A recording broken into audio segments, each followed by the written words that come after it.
Radio Claret América presenta Sediento de ti, la palabra, fuente de vida, con el sacerdote misionero claretiano Tony Díaz. Reflexiones diarias del Evangelio. Aquí iniciamos.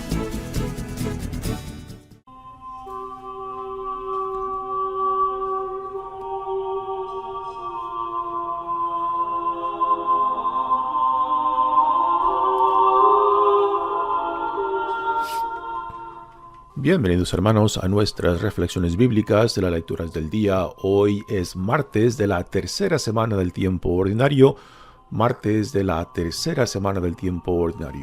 La primera lectura de hoy viene de la carta a los Hebreos, capítulo 10, versículos 1 al 10. Hermanos, puesto que la ley de la antigua alianza no contiene la imagen real de los bienes definitivos, sino solamente una sombra de ellos, es absolutamente incapaz, por medio de los sacrificios siempre iguales y ofrecidos sin cesar año tras año, de hacer perfectos a quienes intentan acercarse a Dios. Porque si la ley fuera capaz de ello, ciertamente tales sacrificios hubiera dejado de ofrecerse, puesto que los que practican ese culto, de haber sido purificados para siempre, no tendrían ya conciencia de pecado. Por el contrario, con esos sacrificios se renueva cada año la conciencia de los pecados, porque es imposible que pueda borrarlos la sangre de toros y machos cabrios. Por eso, al entrar al mundo, Cristo dijo, conforme el Salmo: «No quisiste víctimas ni ofrendas, en cambio me has dado un cuerpo. No te agradaron los holocaustos ni los sacrificios por el pecado». Entonces dije: ¿por qué a mí se refiere la Escritura? Aquí estoy, Dios mío, vengo para hacer tu voluntad. Comienza por decir: no quisiste víctimas ni ofrendas. No te agradaron los holocaustos ni los sacrificios por el pecado, siendo así que eso es lo que pedía la ley. Y luego añade: aquí estoy, Dios mío, vengo para hacer tu voluntad. Con esto Cristo suprime los antiguos sacrificios para establecer el nuevo. Y en virtud de esta voluntad, todos quedamos santificados por la ofrenda del cuerpo de Jesucristo, hecha una vez por todas. Palabra de Dios. El salmo responsorial es el Salmo 39 y el responsorio es: aquí estoy, Señor, para hacer tu voluntad. Aquí estoy, Señor, para hacer tu voluntad. Esperé en el Señor con gran confianza. Él se inclinó hacia mí y escuchó mis plegarias. Él me puso en la boca un canto nuevo, un himno a nuestro Dios. Aquí estoy, Señor, para hacer tu voluntad. Sacrificios y ofrendas no quisiste, abriste en cambio mis oídos a tu voz. No exigiste holocaustos por la culpa, así que dije: aquí estoy. Aquí estoy, Señor, para hacer tu voluntad. He anunciado tu justicia en la gran asamblea, no he cerrado mis labios, tú lo sabes, Señor. Aquí estoy, Señor, para hacer tu voluntad. No callé tu justicia, antes bien proclamé tu lealtad y tu auxilio. Tu amor y tu lealtad no los he ocultado a la gran asamblea. Aquí estoy, Señor, para hacer tu voluntad. El Evangelio de hoy viene de Marcos, capítulo 3, versículos 31 al 35. En aquel tiempo llegaron a donde estaba Jesús, su madre y sus parientes. Se quedaron fuera y lo mandaron llamar. En torno a él estaba sentada una multitud, cuando le dijeron: «Ahí afuera está tu madre y tus hermanos que te buscan».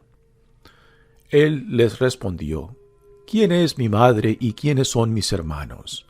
Luego, mirando a los que estaban sentados a su alrededor, dijo: Estos son mi madre y mis hermanos, porque el que cumple la voluntad de Dios, ese es mi hermano, mi hermana y mi madre.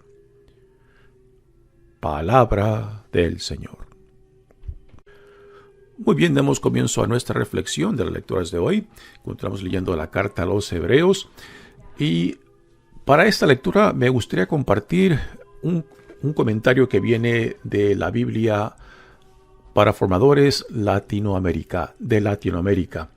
Es una Biblia que tiene buenos comentarios, tanto a introducciones a todos los libros de la Biblia como comentarios de contenido de cada libro. Y aquí tiene un comentario muy interesante, me gustaría compartirlos. Dice, acerca de esta lectura, dice: en estos párrafos toda la insistencia está puesta en el paso de una religión en que todo tiene que ser siempre recomenzado. O sea, hace referencia a los sacrificios que se hacían anualmente en el día del perdón de los pecados, el día de la expiación, cuando el sumo sacerdote entraba al templo de Jerusalén para ofrecer el sacrificio de sangre. Es a esto a lo que se refiere. Dice: está puesta en el paso de una religión en que todo tiene que ser siempre recomenzado, a un nuevo estado en el que se está en lo definitivo. Este nuevo estado a lo definitivo es lo que Jesucristo ha llevado a cabo, el sacrificio perfecto, en el cual ya no hay más necesidad de sacrificios de animales. Continúa el comentario, dice: este es un aspecto de la fe cristiana que no es fácil de aceptar. ¿Somos los creyentes en Cristo los únicos que viven en el definitivo, mientras tantas otras religiones pretenden estar en la verdad? ¿Estamos en lo definitivo cuando todos los días volvemos a cometer las mismas fallas? O sea, aquí el comentarista está diciendo, bueno, si en Jesucristo ya se ha llevado a cabo el perdón de los pecados, ¿por qué aún seguimos pecando? ¿Por qué? Y más cuando seguimos cometiendo el mismo pecado, a pesar de, por ejemplo, de que recibimos el sacramento de la reconciliación. ¿Por qué seguimos cometiendo el mismo pecado? Y la respuesta sería del autor de esta carta es porque aún no estamos plenamente identificados con la voluntad de Dios Padre, puesto que ese es el ejemplo por excelencia que Jesús nos deja. Jesús, que se identifica plenamente con la voluntad de Dios Padre, y toda su vida gira en torno al cumplimiento de la voluntad de Dios.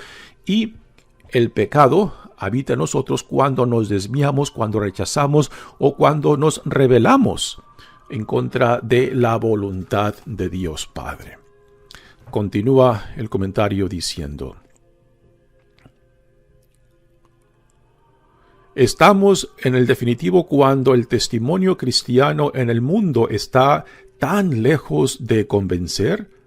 Nadie podría responder a todas esas dudas. Solo acabaremos con ellas cuando personalmente entremos en lo profundo de la experiencia cristiana, o sea, cuando nos identifiquemos plenamente con la voluntad de Dios Padre, al ejemplo de Jesucristo, cuando hagamos nuestra su voluntad. Y podamos decir como San Pablo dice, llega a esa bella conclusión de que ya no soy yo quien vive, sino que Cristo quien vive en mí, puesto que se ha llevado a cabo esta identificación plena con Él. Continúa el comentarista, particularmente entrando al versículo 2, diciendo: de otro modo, quedarían puros de una vez. Si se multiplicaban los sacrificios por el perdón de los pecados, eso demuestra que ninguno los liberaba del pecado. O sea, la repetición de los pecados anualmente, la repetición del sacrificio sobre los pecados anualmente que se llevaba a cabo en el antiguo templo de Jerusalén, pues era ineficaz, porque si hubiera sido eficaz, entonces ya no habría conciencia de pecado más en las personas, pero porque continuaba el sentido de culpabilidad, pues entonces esos sacrificios de animales no eran suficientes, eran ineficaz. Pero nosotros no recibimos también muchas veces el sacramento del perdón, o sea, el sacramento de la reconciliación o el sacramento de la confesión. ¿Y cómo pues afirmamos que el sacrificio de Cristo nos ha liberado?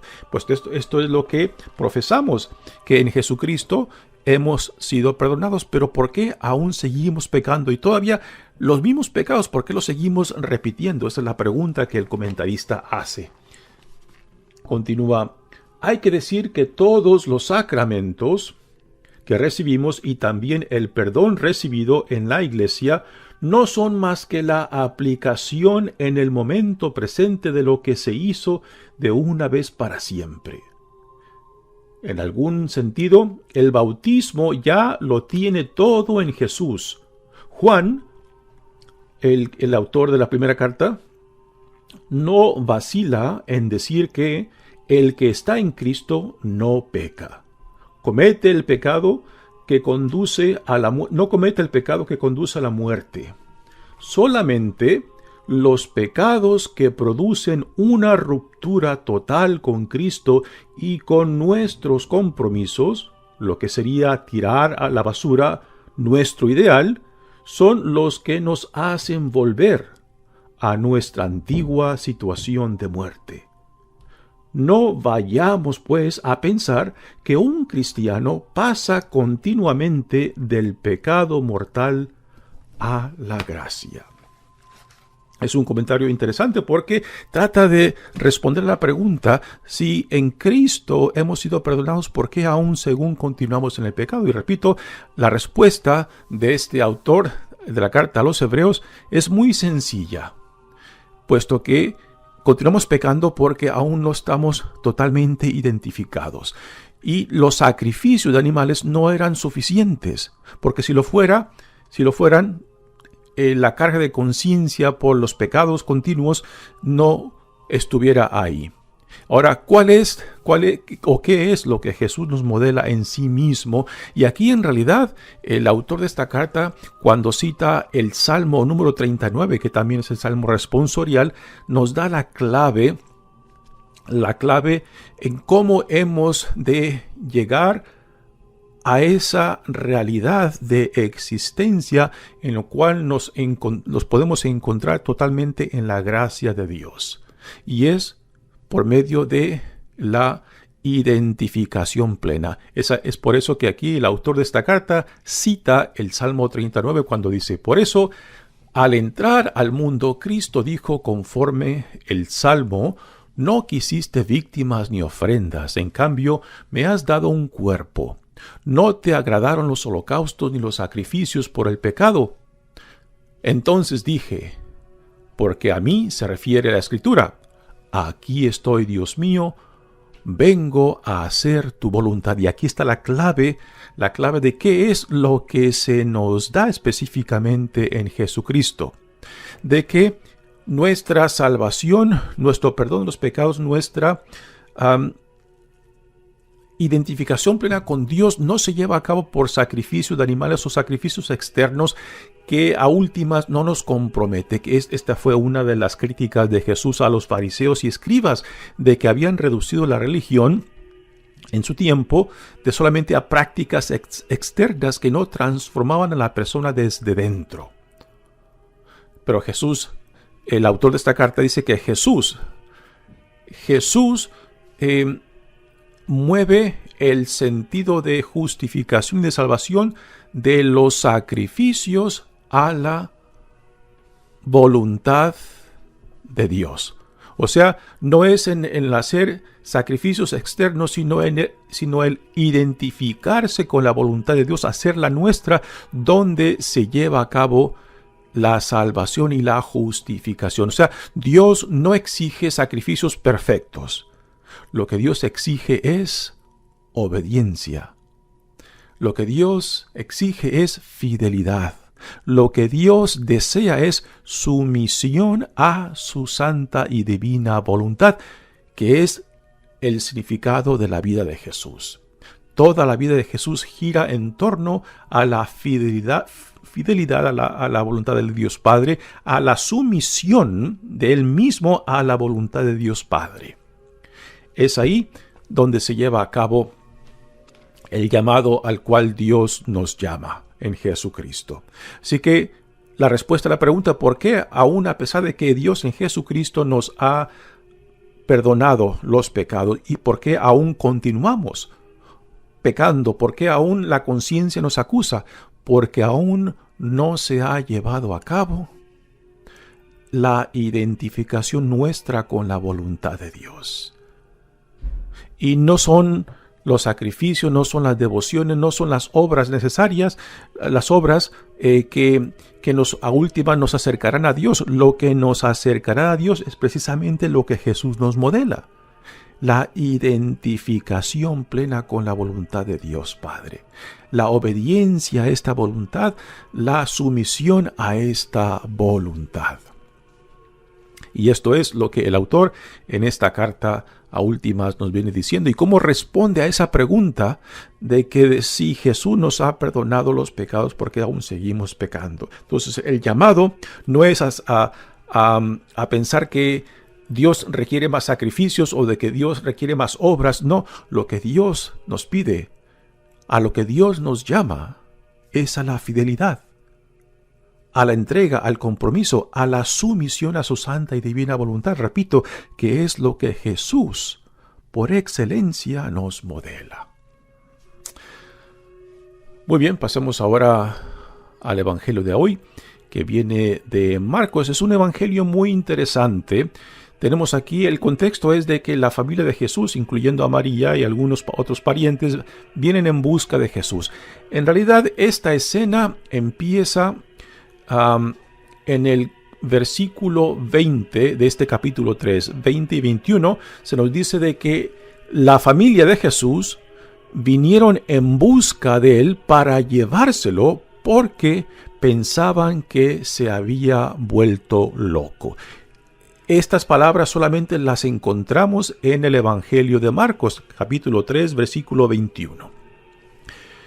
Y justo después de esas palabras viene el evangelio que escuchamos ayer, de cómo los escribas acusan a Jesús de que está poseído por Satanás y que por eso él tiene la capacidad de expulsar demonios por el poder de Satanás. Que Jesús, que es una acusación de blasfemia, y por eso tanto los fariseos como los escribas querrán imponer esta acusación de blasfemia para poder así condenarlo a muerte, que era lo que el Antiguo Testamento declaraba para un blasfemo, que tenía que morir. Bueno, entonces los escribas y los fariseos no son los únicos que estaban escandalizados por lo que Jesús hacía cuando expulsaba demonios. También los parientes de Jesús estaban escandalizados y pensaban que se había vuelto loco. Aquí hay un proceso interesante, por lo menos en el Evangelio de Lucas. En el Evangelio el Evangelio de Marcos. El Evangelio de Lucas es muy diferente también, y el Evangelio de Mateos no contienen estas mismas palabras y no tienen esa misma idea de que la familia de Jesús pasa por un proceso de ir entendiendo, de ir comprendiendo e ir comprometiéndose con él, así como ese mismo proceso lo vemos en los discípulos de Jesús. En Lucas y en Mateos no se nos da esta idea de que la familia de Jesús, particularmente María, por ejemplo, de que en Lucas tenemos a María que desde el principio, antes de concebir a Jesucristo en su vientre por obra del Espíritu Santo, en ese sí que le da a Dios por medio del arcángel Gabriel, que ahí ya María, según el evangelista Lucas, ya está comprometida con Dios, ya está plenamente identificada con su voluntad. En el Evangelio de Marcos no es esto. Parece que el evangelista Marcos tiene una idea muy diferente. En el Evangelio de Marcos todos quedan muy mal. La familia, los discípulos y la gente que sigue a Jesús simplemente no lo entienden. Y el evangelista Marcos nos pone un proceso de poco a poco. La gente va entendiendo, va entrando al misterio de la encarnación, el misterio de la redención y a fin de cuentas, por gracia, por obra del Espíritu Santo, pues llegan a entender y llegan a comprometerse. Y aún la familia de Jesús parece que, por lo menos el evangelista Marcos, lo ponen dentro de este proceso. Y este pasaje deja bien claro eso que solamente encontramos en el Evangelio de Marcos.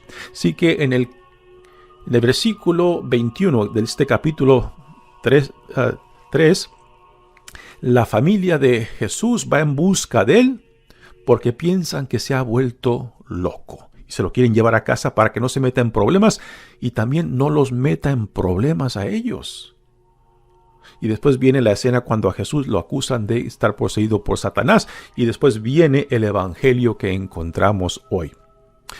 Dice el evangelio de hoy: en aquel tiempo llegaron a donde estaba Jesús, su madre y sus parientes. Se quedaron fuera y lo mandaron llamar. En torno a él estaba sentada una multitud. Cuando le dijeron: ahí fuera están tu madre y tus hermanos que te buscan. Es interesante de que en esta escena Jesús está con los suyos, con sus discípulos y otra gente que tiene interés de escucharlo.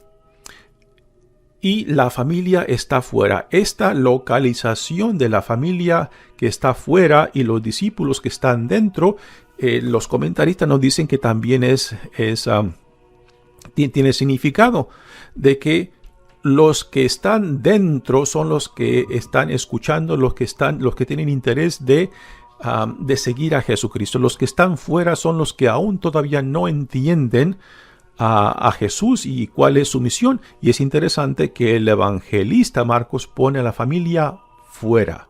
Ahora, en el trayecto del evangelio, la familia de Jesús pasará de estar fuera a estar dentro. Porque para Jesús no basta simplemente estar conectados de sangre y por la carne para decir somos familia. Para Jesús redefine lo que significa ser una familia de Dios. Y lo que significa ser familia de Dios no está basado en la sangre o en la carne, está basado en la fe. Por eso cuando a Jesús le llega el mensaje: oye, allá afuera está tu madre y tus parientes que te buscan, Jesús toma la oportunidad para dar una enseñanza muy importante, lo cual también nos hace hacer unas preguntas interesantes en torno a María. Dice: él le respondió: ¿quién es mi madre y quiénes son mis hermanos? Parece que Jesús estuviera renegando o negando su familia de origen, o sea, su familia, madre y parientes. Pero no, Jesús está redefiniendo lo que significa ser familia de Dios, que no está basada en la sangre ni en la carne, como los judíos definían lo que significa ser un pueblo de Dios, según la descendencia. Para Jesús ya no es la sangre, ya no es la descendencia, ya no son quiénes son tus abuelos, quiénes son tus padres, es la fe. Aquí Jesús pone en un sentido universal el significado de lo que significa ser parte del pueblo de Dios. Y Jesús luego, mirando a los que estaban sentados a su alrededor, dijo: estos son mi madre y mis hermanos, porque el que cumple la voluntad de Dios, ese es mi hermano, mi hermana y mi madre. Así que repito, Jesús no está negando a su familia. Aquí entra un tema muy interesante. Bueno, ¿y cómo hemos de entender entonces el caso de María, siendo la madre de Jesús? ¿Era suficiente para María ser la madre de Jesús para decir, yo tengo un lugar privilegiado porque soy la madre de Jesús, la madre del Mesías, la madre del Salvador? No, María no se podía confiar simplemente en el hecho de ser madre de Jesús. Ella también tuvo que pasar de madre a discípula. Por eso aquí es donde el evangelio de Lucas tiene mucho sentido, donde el llamado que Dios le hace a María, y ese sí que María le da a Dios por medio del arcángel Gabriel, entonces nos deja claro su propio compromiso, su propio sí. O sea, lo de María en relación a Jesús no está basado en la carne, el simple hecho de que es la madre de Jesús. Ella tiene que pasar de ser madre a ser discípula.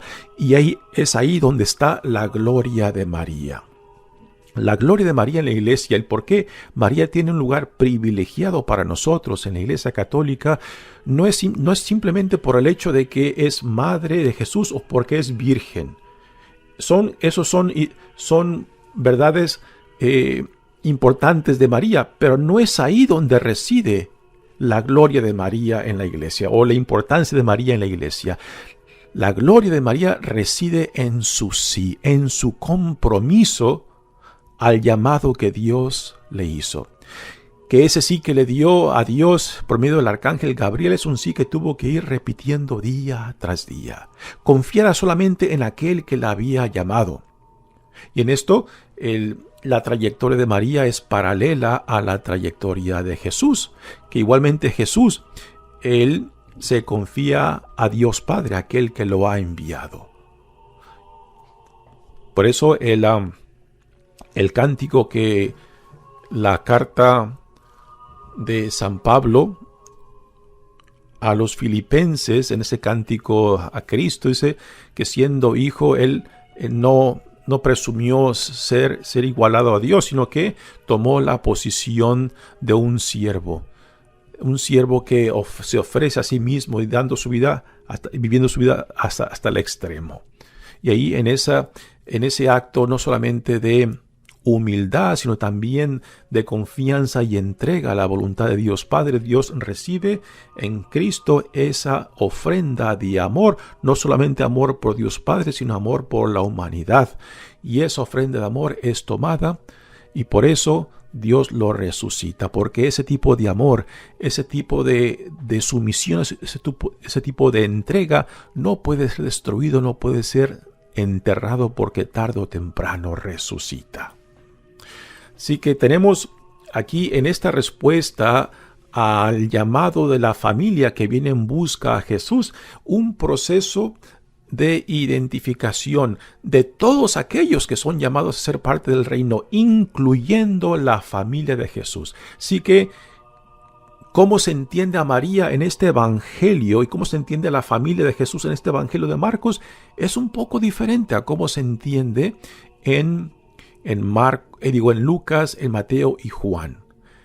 En Marcos, todos quedan mal, empezando con los discípulos que no lo entienden y que a últimas lo abandonan y el Pedro lo niega que lo conoce. La familia misma de Jesús, aquí en este evangelio de hoy, que empieza en el versículo 20 y 21, que vienen en busca de Jesús para llevárselo a casa porque piensan que se ha vuelto loco. Esto implica de que aún la familia de Jesús, por lo menos según el Evangelio de Marcos, aún no lo entienden en esta etapa, en este tiempo, de que será un proceso de conocimiento, de que así como los propios discípulos de Jesús en el Evangelio de Marcos simplemente no lo entienden, están cortos de entendimiento hasta que no son iluminados por el Espíritu Santo, pues igualmente la familia de Jesús hacia el final ya vemos a María comprometida siguiendo a su hijo. Ahora, sabemos de que la familia de Jesús a últimas sí se hacen discípulos, porque si vemos en una forma global los evangelios, pues tenemos a María desde el principio de la concepción hasta la resurrección, y ahí constantemente está María presente, ¿no? Pero no hemos de ver el lugar de María como una forma estática, ¿no? María es mujer, es ser humano, así que en ella, como todo ser humano, hay un proceso de profundización acerca no solamente de sí misma, sino también de su llamado y de su entendimiento de quién es Jesús. No solamente su Hijo, sino el Mesías, el Salvador, ¿no? Y esto es un proceso de profundización. No hemos de imaginar de que María, cuando le dio el sí a Dios, de que ya en ese instante ya lo sabía todo. No. Eso sería imposible. Eso sería romper el patrón de humanidad de María. María, como todo ser humano, fue profundizando, fue penetrando cada vez más el misterio tanto de la encarnación, puesto que ella es el vientre en quien se engendra nuestro Dios, y también el misterio de la pasión, el misterio de la muerte, el misterio de la resurrección. Y todo esto es un proceso. En el Evangelio de Lucas hay una frase que se repite varias veces, particularmente en los primeros 3 capítulos. Y en cada experiencia de María, por ejemplo, cuando el niño es perdido y encontrado en el templo, y hay un refrán que el evangelista Lucas dice, y estas palabras María las guardó en su corazón, como diciendo, no entendió la escena, pero guardó la experiencia para ir contemplando, para ir meditando, para ir profundizando en el misterio de lo que Dios estaba llevando a cabo, ¿no? Y eso nos da a entender ese proceso de María de ir conociendo cada vez más, ¿no? Así que nuevamente, en resumen, en este evangelio de hoy, Jesús no está rechazando a su familia de origen, la está redefiniendo, y por tanto, tanto los discípulos como la familia de Jesús tienen que pasar a ser discípulos de Él también. No basta simplemente estar conectados por la sangre o por la carne, tiene que haber ese compromiso de identificarse con Jesús, con su visión del reino. Y esto es a lo que Jesús no solamente llama a sus discípulos, sino también a su familia misma y a nosotros también, que hoy en día leemos este evangelio. Mi nombre es Padre Tony Díaz, misionero claretiano. Que Dios los bendiga. Radio Claret América presentó Sediento de ti, la palabra. Fuente de vida. Sus comentarios son importantes. Contáctenos en radioclaretamerica@gmail.com.